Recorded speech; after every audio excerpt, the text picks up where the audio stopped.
I didn't have the money to build a tower. And then Dubai government came up with the off-plan business model, and I loved it because you only have to pay for the land and the customer pays for the construction.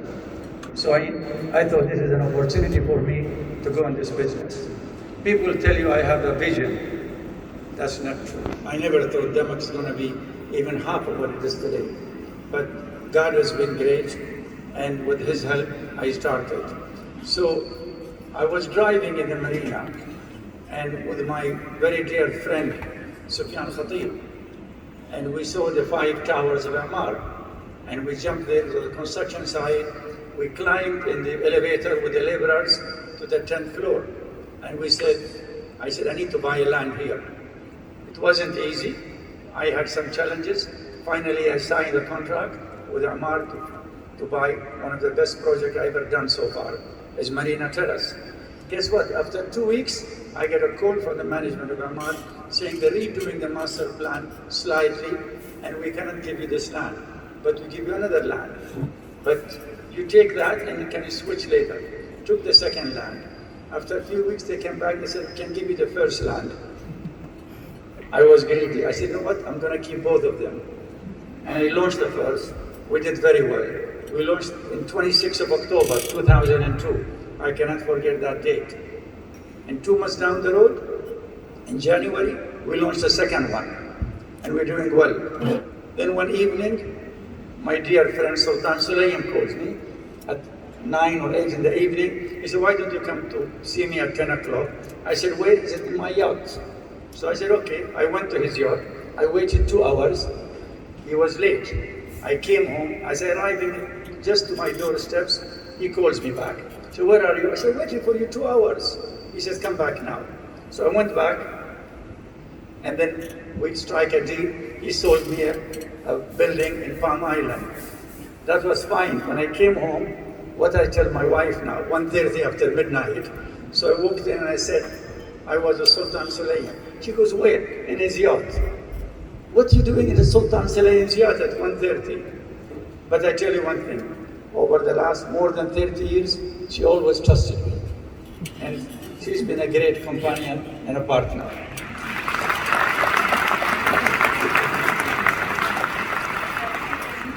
Sultan offered me 2 buildings. I chickened out. So I have my mistakes. And I bought one and did very well and sold it out literally in a month or so. And then a few months later, I'm sitting in a coffee shop called Cosmo. Some of you have been in Dubai long, they know. It was a very famous coffee shop. And a broker walks in and tells me, this is a land in Subuh area in front of the Meridian Mina Siyahi. How much you want for it? 35 million dirham.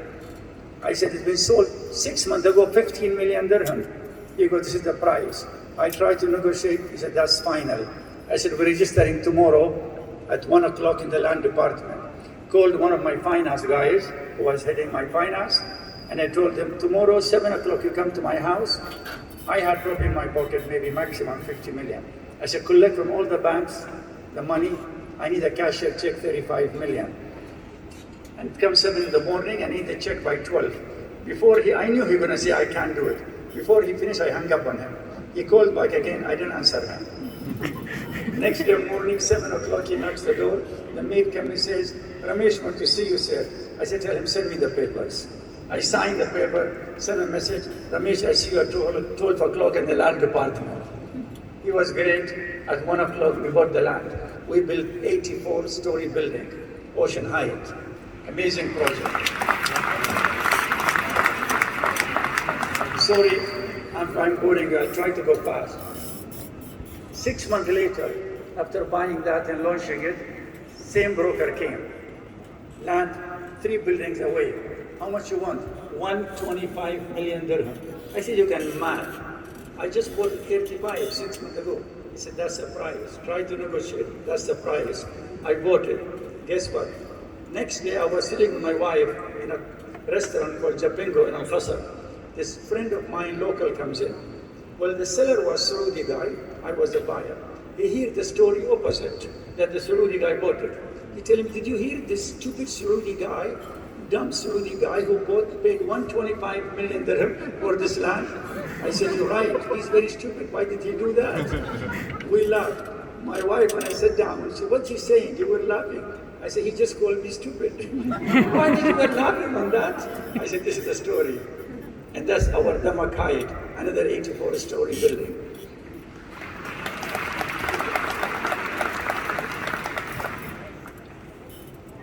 I won't bore you with more of those stories. We have another 80 or 90 of them that we bought.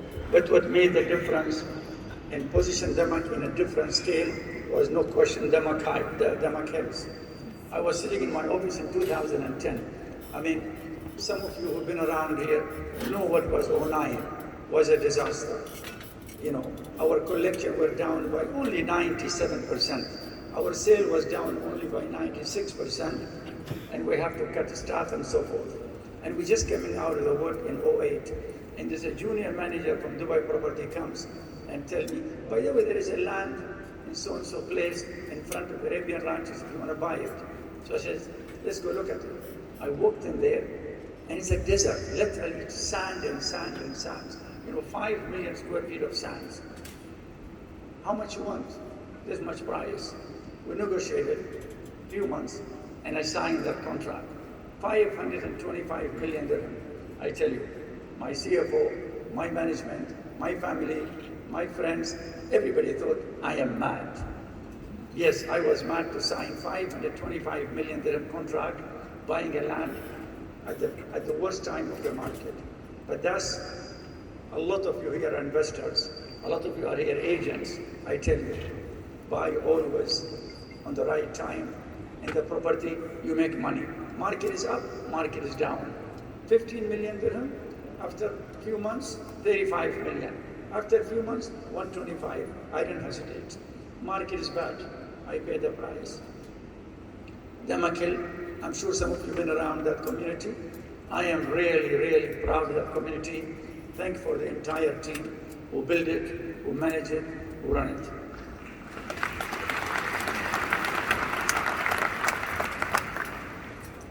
I want to give my special thanks to all the management of Dubai Property in dealing with them over the last almost 20 years from day one. We bought from them Damac Hill 1 and Damac Hill 2 and now the Lagoons. I like to give the thanks to all my management team. Without exception, all of them worked very hard. I like to thank Amira, Ali. They have did hard work, you know, to reach us where we are.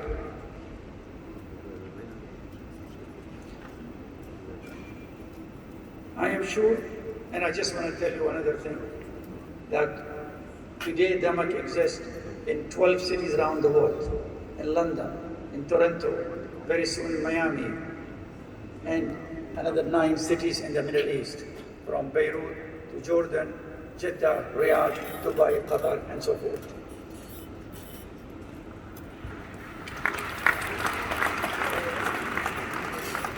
I was in London 2 weeks ago, and I was very, very proud to see 50-story tower in London. When I first walked in the planner's office 4 years ago, when I said, good morning, he told me, yes, good morning, Mr. Sajwani. I sat down and said, I like to let you know we don't like those tall towers you built in Dubai. We don't appreciate that. That was a welcome. And finally, we get the approval for 50-story tower in London. I'm very proud of that. Sorry, I bored you with a lot of things. I'm sure you're more interested to know about the market, where the market is going to go. You have invested money, you have invested time, some of you put his life saving. So you're curious, where are we going? Dubai have seen ups and downs. You know, I've been living here, of course, all my life, and I've seen the last 40 years almost in business. This city, honestly, I am not a person who flatters people. This city is an amazing city. And a lot of you know that, and all of you live here. I mean, how the leadership of this country managed every single crisis. I don't forget, in 2009, after Dubai defaulted on the bond, by a few weeks, we were with the rulers' majlis for a lunch. There were about probably 50, 60 businessmen. He invited us. How confident he was, how sure he was, how relaxed he was. And he was telling us, don't worry, things will get better. Just wait a few more years. And things, became much better in 2012. Today I had an interview, by the way, at Bloomberg. And you can watch that, probably it will come, I don't know, tomorrow, after tomorrow. So the same Bloomberg guy, he had an interview with me last year in May. It was COVID, situation was bad, lockdown, and so forth. And I said, tough time, we're going to see very difficult 2020 and very difficult 21. So today, of course, those guys, don't forget, you put me on the spot. Said, you told me this last year, what happened now? I said, I was wrong. I made a mistake. I predicted the crisis in 2008, and I managed it well. I predicted the market going to do well in 2003, and I did well. I predicted the market going to do well in 2012, and did very well. This time, I made a mistake. Dubai, the way they managed the COVID, be rest assured, this is a #1 global city in the world.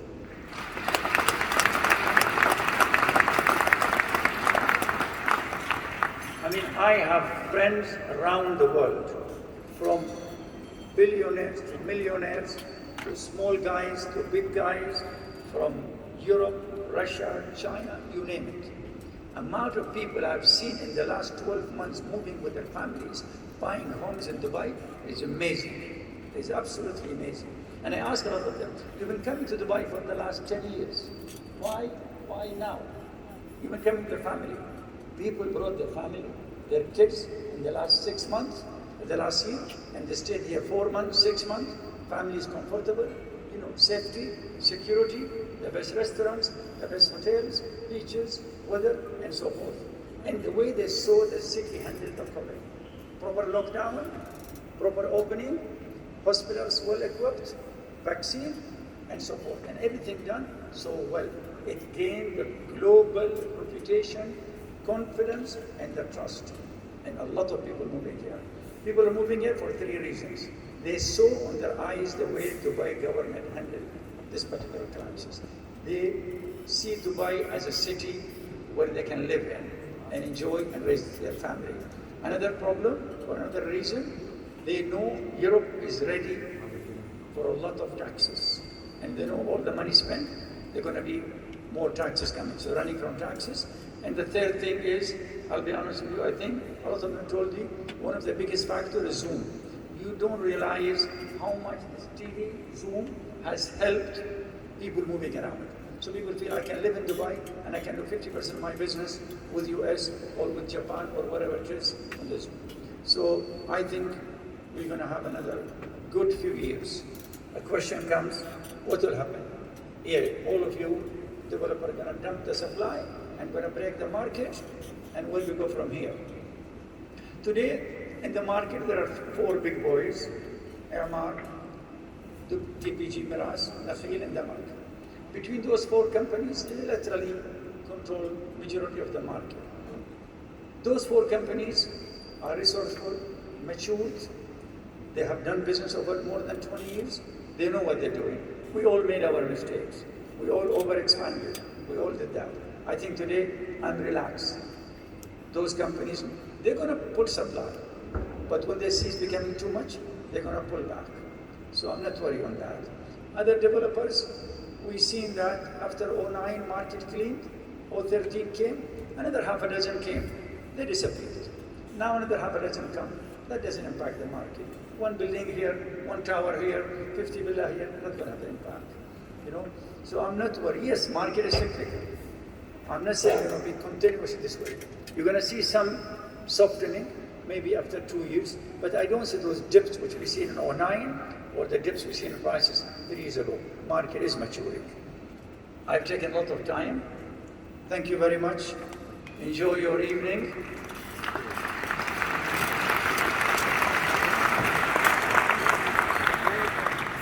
And I want to promise you, in this project, we will deliver on time.